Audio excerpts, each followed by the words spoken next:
Hey, I'm Eric. I'm listening to 100 albums in 100 days. For all the details on what I'm doing and why, check out the video pinned to my profile. Today, I listened to the 1980 album Crimes of Passion from Pat Benatar. So much like yesterday's band AC/DC, I know a lot of Pat Benatar songs. I've never listened to an entire Pat Benatar album. And so I put her on the list because A, because of that, and B, because I was an adamant supporter of her getting into Rock and Roll Hall of Fame and her being looked over for so many votes. So I figured I'll listen to an entire album instead of just knowing a dozen songs from all of her radio hits and MTV hits. So this is her best-selling album. It's her second album. It had 3 singles. It had Treat Me Right, You Better Run, which You Better Run was the second video ever played on MTV. Then it had Hit Me With Your Best Shot, which everybody knows. And that was her first top 10 single. And then the guitar player is a guy named Neil Girardo, who her now husband. They've been married for 41 years. At the time, I think they were just dating, or they might have been dating at the time. I don't know. But he's a very underrated guitar player. Of course, by the mid '80s, when it was when guitar players were the thing, her music had kind of evolved into more synth oriented pop.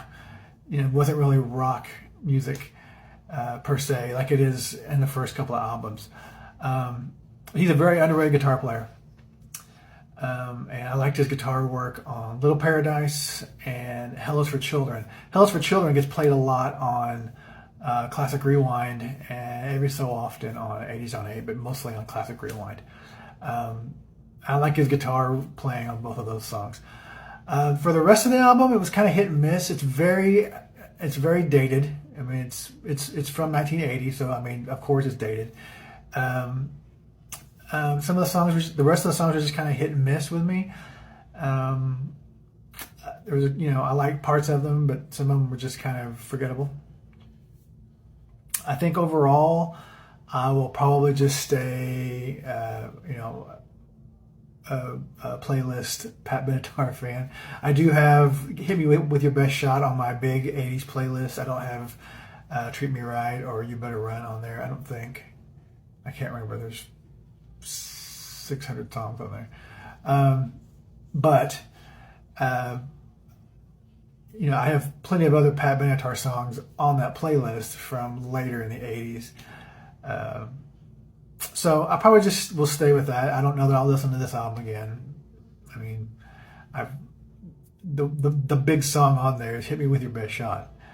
And, and so it just didn't keep me, it didn't keep my attention long enough for me to want to listen to it again.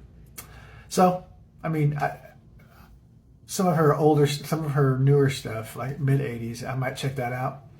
One of my absolute favorite Pat Benatar song is "All Fired Up." It's from an album that came out in '88 called "Wide Awake in Dreamland." And I don't know why I didn't choose that one, because since I like that song, I don't know. Sorry, that was an aside with myself. Anyway, I might check out some of her older stuff, check out a full album to see what I think. I think part of the problem with this album was how dated it sounded.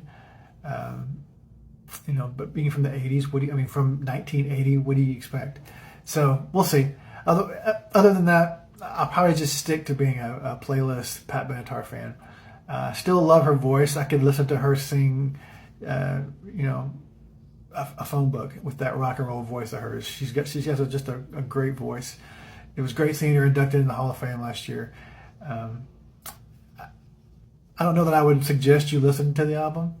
I would say stick to the playlist that you have, the Pat Benatar hits. A best of might be better to listen to. So, but if you do listen to it, let me know what you think.